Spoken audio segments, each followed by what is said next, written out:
Paul Tecker. Is that correct? That's Tecker? correct. Yeah. With H2OPS, a sparkling hop water. My name is Paul Tecker. I'm the founder of H2OPS, the original sparkling hop water, since 2014. And we created a category. Back in 2012, I was, just an avid home brewer, loved craft beer, was experimenting with growing hops in my backyard, and just had some left over, and just had that light bulb moment, inspiration to say, hops are the amazing flavor in craft beer. It's like the spice of beer. And it's only enjoyed in beer. What would it taste like if you just put it with sparkling water and brewed it like a beer without, the sugars and the yeast and, all the other stuff that's in beer. And it was actually really good. And it just kind of like, wow, sparkling water was my go-to as a substitute when I'm not drinking or just trying to moderate. And this is just, I just thought, man, this could just be incredible. Our hop water has two ingredients. It has hops, which are, it's a plant. It's a kind of like a little green pine cone that has these amazing citrusy, piney, floral flavors to them, and water. And we use these craft brewing techniques to extract out that flavor. And then we add carbonation, and that's what I call hop water. And, we started off as just a crazy idea that nobody thought would go anywhere. And now we have major competition, from big breweries and other startup beverage companies. So it's pretty amazing how far it's come. That's pretty cool. So the original, you just use hops from your backyard, I think is where I read. Yeah, right. So now are the hops from all over, or do you have like a specific spot that you get them from? Yeah, very good question. We buy our hops, commercially from a co-op of farmers up in the Pacific Northwest. And it's called Yakima Chief. It's this co-op, and they have, I don't know, a dozen different farmers or more that we contract with. And so we say, we're agreeing to buy X amount of hops, and go ahead and plant them, and you can be assured that you're going to get a fair price for your crop. And we also get good opportunities to select the hops and make sure we're getting really great product. And there's over 100 different varieties of hops, if you can believe that or not. They're not all the same. And if you want to try to divide that up, you have bittering hops. And then you have what are called aroma hops, which are more, added for flavors. And those are the ones that are most interesting to us. Historically, hops were just, sort of a bittering type product in beer to balance out the sweetness, right? So you're trying to balance out sweetness and bitterness, and you come up with that spot that really makes for an enjoyable drink. But, later on in the craft brewing revolution, the craft brewers said, hey, give us some of those other hops, or these that are, not just for bittering, but, they might have a little bit of bitterness to them, but they have all these just super complex, flavors. And it's really just, if you think about, the popularity of craft beer, that's what's really done it. It's just, it's just the taste and the flavors that you can get from the hops. But then also, they use a lot, there's different malts and grains and different kinds of yeast. And so there's, in beer, it gets, you have more tools in your tool chest. But I tried to grow hops in our backyard, and hops really like cool temperatures, and Louisiana is not cool, nor is it dry. And you're in California, so you grew hops in your backyard. I thought I was just, it was a waste of money, because I know this is not the hop growing region, because of the Pacific Northwest and Idaho, very cold winters, warm summers. They're generally grown on the, in the kind of inland Washington and inland Oregon, and and Idaho is kind of the similar geography and climate, and that's kind of optimal, for hops. And so, but hops are, you buy these, they're called rhizomes, they're little root clippings, and you plant them, and then the hops come up. And so I figured maybe one will come up, and I think I bought a dozen different varieties, and kind of along my wall, kind of a perimeter wall of my house, there's a little planter. I just planted some and I marked them, you know, Cascade, Columbus, you know, Citra, you know, whatever it is. And, you know, I think only one came up and it was the Columbus hop. And it actually grew pretty well, you know, and it still does. I still have those growing in my backyard and they come up, and it's not commercial quantity, you know, quality where you're going to have just this floribunda of, you know, hops everywhere. But, you know, there's enough to brew with, and, you know, you can break them apart and smell them and really appreciate the hop. And you can even, you know, sometimes I like to just put one in a bottle, you know, just kind of like your own dry hop, as you would a lime in a Mexican beer, Oh, right? that's interesting. And that's kind of fun. But you know, you have to have fresh hops to do that, and you know, they grow once, they come up once a year, you know. It's Well, ours are get about a handful last year, but we did the same thing, planted cool. 3 or 4 different varieties and said, yeah, let's see what happens. So yeah, so I think, yeah, you can try to make your own hop water with them, you know. You can you know, I think you actually had your H2OPS. I think we tagged you a couple of years ago. We were pretty fascinated with the concept in the beer world. It seems to be the same innovations that came with the craft brewers, where they said, oh, well, we don't want the same old, we're going to do different and interesting things. And it seems to me in our research that craft brewers are also leading the way in this market and in this arena. Would you agree? And what's been your experience about that?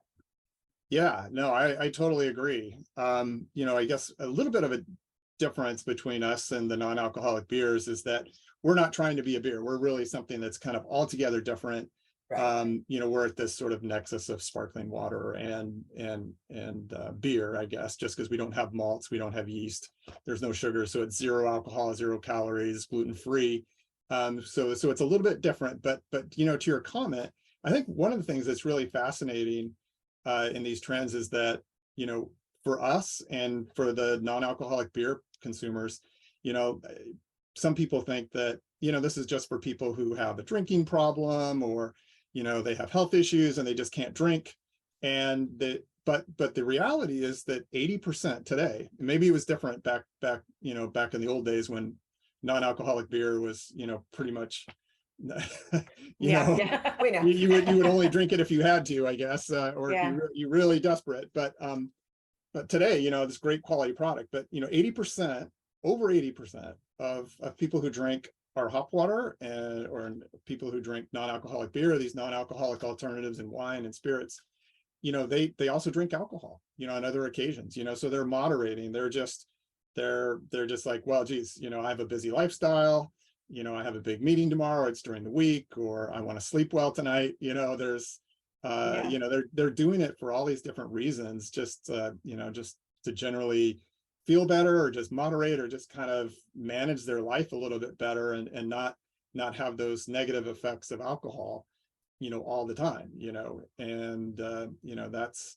the real thing. And then I think also foodies, you know, and people that are just either craft beer aficionados or just people who just like appreciate flavor and taste and innovation, are just gravitating to it because it's just like this whole new world, you know. And so it has that sort of functional part of it that is, you know, allows you to moderate and feel great, and you know, kind of manage your life a little bit better.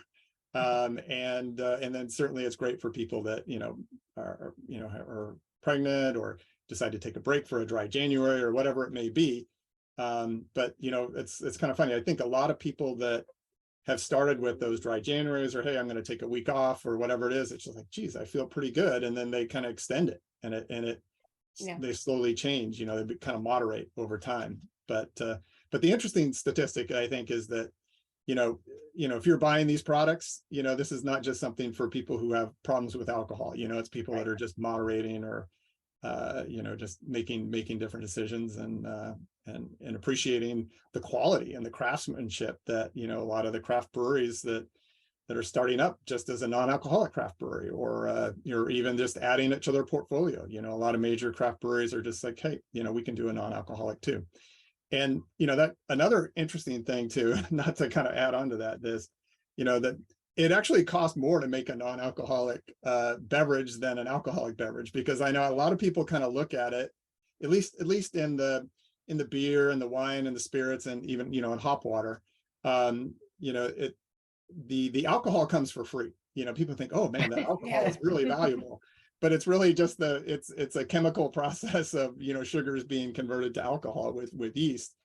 But if you're going to remove that alcohol, I mean, the technology and the, you know, a lot of the, you know, there's dealkalizers that are, not to get too technical, but, you know, over $1 million of equipment, you know, that a brewery would have to buy to remove the alcohol, you know, from that. And that, you know, so it's super expensive to do it. There's other ways to brew, you know, to reduce the alcohol, and there's a lot of different techniques, but overall, and then also alcohol is a preservative. And so when you don't have alcohol, you have to have, you know, these safety measures and equipment, you know, that will pasteurize the product to keep it safe, or you add preservatives, which we don't, but that equipment is on top, you know, of what a normal brewery would have to have, you know. And so and you know, a lot of times we get pushback by, geez, how can you be charging the same price as beer for your product when it doesn't have any alcohol in it? But you know, that's kind of the background story on it for us in the non-alcoholic beverage industry. Yeah. So is your product brewed like a beer, or is it a different process? Yeah, that's a good question too. I notice your, you know, obviously your name is Brewed and Boozed Food, and you know, brewed, there's a difference between brewing and fermentation, you know. So I think, you know, the way that we define brewed is kind of using temperature to extract out the flavors and goodness from the plants, right? So that could be brewed coffee, brewed tea. And, you know, the same thing happens in beer and spirits and wine too. You know, it's the hot temperature is extracting out the flavor from the malts and all that. But the fermentation process, which, you know, is converting the sugars into alcohol using yeast, and also that produces some CO2, you know, the bubbles, you know, that's really the fermentation process. And so, yes, we brew it, and we brew it using these craft brewing techniques, which, you know, is different additions at the hot stage and the cold stage. And we use a variety of these super premium hops that are, you know, highly sought after, like Citrus, Simcoe, Amarillos, Mosaic, you know, these kind of hops that you're familiar with in some of the finer craft beers. And that's how we brew it. There's no alcohol to remove, there's no alcohol produced, you know. And to be defined as a non-alcoholic beverage, it has to have 0.5% alcohol or less. So most of the beers and, you know, the non-alcoholic wines and all that have 0.5% alcohol. We have 0, just because it's just not part of the process. And so there's really nothing for us to remove.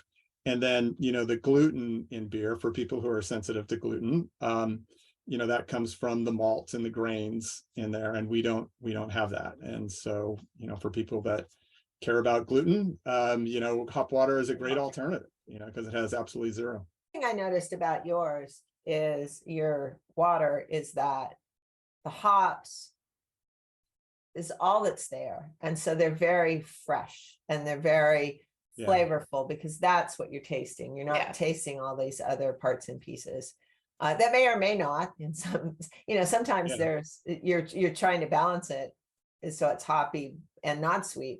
And for people who don't like super sweet things, all you taste in yours is hops. And I think that's a nice, refreshing feature of your product. I mean, you know, I have a background in the beverage industry, right? So, you know, I worked for a long time before doing this and deciding to come up with, to try to commercialize and try to make a living doing this. But you know, the standard thing for sodas and juices and teas is you go to a flavor house and they have all these different flavors, you know, which are just, you know, concentrated extracts of this and that. There's some are natural, some are artificial. but you mix them together and you add them to things to really enhance the flavor. And that's a lot of how a lot of drinks or sodas and are made. And a lot of people just said, geez, just go to a flavor house and get a little of this flavor and that flavor and make it sort of taste like hops, or add a little bit of hop oil or extract, which is just sort of a concentrated fraction of the hop and doesn't really have that full spectrum of flavor. But I experimented around with that stuff, and it was just like, geez, it just kind of tastes like hairspray. It just doesn't really, it's not true. It's not, craft and authentic. And I'm just, geez, we're creating this category. I really want it to be the real thing, and not cheapen it, or, create something that's kind of, not going to be, not something I'd be proud to produce and get behind. And so decided to do it this way. And we have now we have competitors, right? And some of them have kind of done that. They've said, well, I'll go to a flavor house and give me a little grapefruit flavor and a little, pine needle flavor and a little of this or that. We'll make it taste like a hop water, and it won't, and then we'll add a little bit of hop oil to it. But that's okay, I guess. The ingredients are on the labels, but I really get a lot of satisfaction from creating something that is truly craft brewed. We partner with the hop farmers up in the Pacific Northwest, and we buy those hops that are the whole hop, and then they're pelletized, right? So they're kind of crushed into these little pellets. And so if you're a home brewer, you'll know these as the T90 hops, which are essentially just means that they're the whole hops that are crushed and then vacuum packed so that they stay fresh. And that's what we use in our brewing process. And since you are kind of a new category, I know there's lots of laws with distributing alcohol and things like that nationwide. Do they put you in the category of the alcohol, or are you more categorized as like a soda or like beverage of sorts? Yeah, we're because we have absolutely zero alcohol, you can put us in the category of a sparkling water. Okay.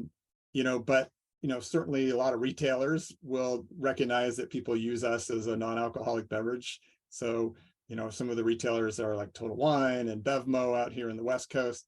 They'll put us with the non-alcoholic beers, and we sell great there, and consumers really kind of view it. So a lot of consumers view us as sort of this special non-alcoholic beer. But then in a lot of grocery stores, they'll put us with sparkling water. And, so we'll just be this new flavor of sparkling water out there. But from a legal standpoint, because we have zero alcohol, it can go anywhere. And then and there are some states that, don't accept shipments of alcohol through the mail. Fusion over that. And for the non-alcoholic beers and other spirits that are 0.5%, there's some questions. Different states are interpreting that differently. For you, it sounds like it's slightly easier, It's except easy for for us. the We've got to UPS confusion. Yeah. No confusion, zero alcohol. We even put the word water on our, I guess there's that doesn't necessarily cure everything, but yeah, it's absolutely zero alcohol, and that makes it very easy for us.